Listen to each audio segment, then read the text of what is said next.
The toy store was bright and colorful, its aisles stacked with dolls, puzzles, and the kind of glittering dreams every little girl could imagine. But to Emily, the single mother standing quietly near the entrance, the shelves might as well have been walls closing in. Her daughter, Lily, held her hand tightly, her white eyes fixed on the shelf filled with Barbie dolls dressed in sparkling gowns. Emily followed her gaze and felt her heart sink. Lily was turning 6 tomorrow. She'd been talking for weeks about how she wanted a Barbie doll, just one, the one in the pink dress with golden hair and a tiara. Emily had promised she'd try, but promises were easy to make when your child looked at you with so much trust. Keeping them, that was where life had been cruel. She squeezed Lily's hand. "Sweetheart," she whispered, her voice catching, "Mommy will see what she can do, okay?" Lily smiled up at her, not sensing the storm inside her mother. Emily's wallet was thin, her paycheck from the diner already stretched past breaking. Rent was due, her old car needed oil, and she had only $20 left. The Barbie Lily wanted cost $25. "Maybe there's a sale," Emily murmured to herself as she knelt by the shelf. Her hands trembled slightly as she flipped the price tag again, hoping, just maybe, it would read less this time. It didn't. Her daughter's eyes sparkled. "Can I have her, Mommy? Please. I've been really good." Emily forced a smile, brushing a strand of hair from Lily's face. "I know, baby. You've been amazing." But she couldn't. Not this time. The sound of laughter from another aisle caught her attention. A man in an expensive-looking suit was standing by the checkout with a little boy. His watch gleamed, his shoes were polished, and his tone carried the calm confidence of someone who never worried about grocery bills or overdue rent.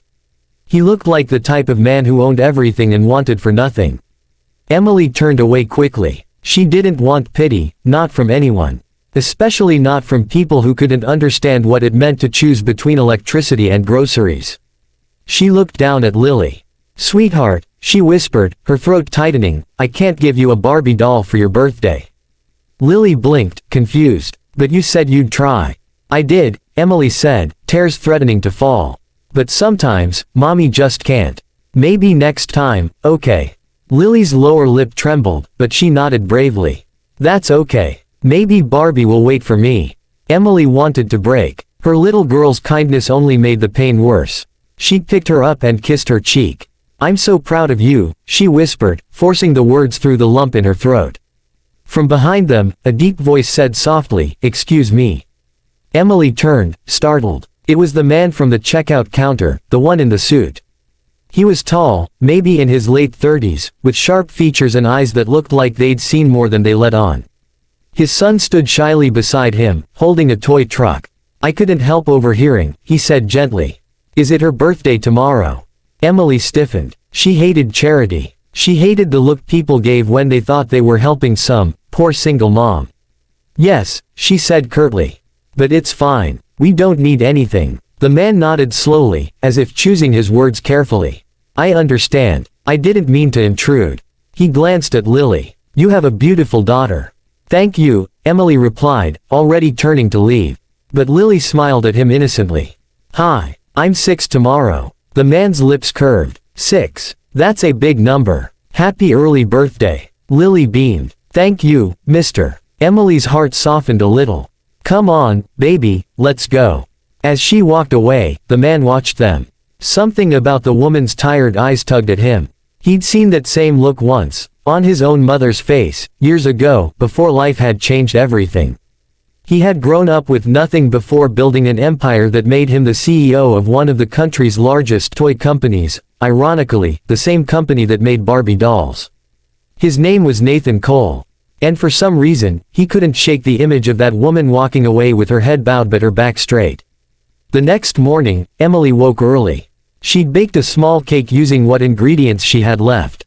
Lily was excited anyway, clapping her hands as her mother sang, "Happy Birthday," in their tiny apartment kitchen. The doll hadn't been forgotten, just forgiven. After breakfast, Emily dropped Lily off at kindergarten and hurried to the diner for her morning shift. The manager, Mrs. Palmer, gave her a sympathetic smile. "You look tired, Em." "I'm fine," she said automatically. "Just didn't sleep much." Around noon, the diner bell jingled as someone entered. Emily looked up, balancing a tray of coffee cups. The man who walked in looked familiar, though she couldn't place him immediately. He wore a gray suit today, crisp and understated, and when his eyes met hers, recognition struck. It was the man from the toy store. He chose a booth near the window. Emily hesitated before walking over. "Good afternoon," she said, keeping her tone professional. "Can I get you something?" He smiled slightly. "Coffee, please. Black." As she poured, he said quietly, "You were at Bright Toys yesterday, right?" She froze. "Yes," she admitted. "Look, if this is about—" "It's not," he interrupted gently. "I didn't mean to make you uncomfortable. I wanted to apologize if I did." Emily blinked, unsure what to say. He continued, "My name's Nathan. My company owns Bright Toys." Her eyes widened. "You mean, you're the CEO?" He nodded. "Yes. And yesterday, I saw something that reminded me of my mother. She used to work double shifts just to afford a small cake for my birthday." He paused, his gaze steady. "I never forgot how much love that took."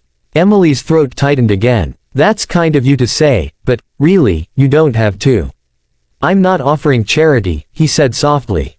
"I'm offering gratitude. You reminded me where I came from." She stared at him, confused. "Gratitude." He reached into his briefcase and took out a small white box wrapped in pink ribbon. "For your daughter." Emily shook her head. "I can't accept that." "Please," he said. "It's not just a gift. It's a promise that people still care." Her hands trembled as she took it slowly. "What is it?" "Maybe you can open it with her after work," he said, smiling faintly. "Happy birthday to Lily." He stood up to leave, placing a generous tip on the table. "And thank you," he added quietly, "for reminding me what kindness looks like." By the time Emily found her voice, he was already gone.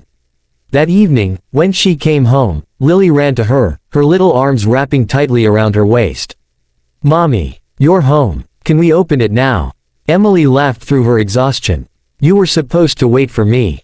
"I did. I just guessed what it was," Lily said, bouncing excitedly. They sat on the couch together. Emily untied the ribbon, her heart pounding. Inside the box was the very same Barbie doll, pink dress, golden hair, sparkling tiara. But there was more, a note in elegant handwriting. "For Lily, and the mother whose love is worth more than all the toys in the world. Keep shining." Beneath the note was a gift card for Bright Toys, and a small envelope containing a check. Emily gasped when she saw the amount. It was enough to cover months of rent and bills. Her hands flew to her mouth. "Oh my God." Lily tilted her head. "What's wrong, Mommy?" Emily shook her head, tears streaming down her cheeks. "Nothing, baby. Nothing at all. Mommy's just happy." She hugged her daughter close, the Barbie doll pressed between them. For the first time in a long time, the weight on her chest felt lighter. 2 days later, Emily went back to the diner to find Nathan sitting in the same booth. She hesitated, then walked over. "You shouldn't have done that," she said softly. "It was too much." He looked up at her, smiling gently. "It wasn't enough." She sat down across from him, unsure why she felt comfortable doing so. "Why me?" "Because I've met hundreds of people who measure worth by money," he said. "You measured it by love. You didn't let your daughter see your pain. That takes strength I respect." She exhaled, looking down. "I'm just doing what I have to do." "Exactly," he said. "That's what my mother used to say." They talked for an hour, about Lily, about life, about dreams Emily had long buried. Nathan listened without judgment, and for once, she didn't feel invisible. When she got up to leave, he said quietly, "Emily, have you ever thought about doing something different? You have a warmth that people trust." She smiled faintly. "If I could, I'd love to work with kids. Maybe in a toy store." He grinned. "Funny you should say that. Bright Toys is opening a new community center, free play programs for kids who can't afford toys. We're looking for someone to help run it." Emily froze. "You're offering me a job." He nodded. "I'm offering you a chance." Her eyes filled again. "I don't know what to say." "Say yes," he said softly. She did. Months later, Emily stood in the newly opened Bright Toys Community Center, surrounded by laughing children.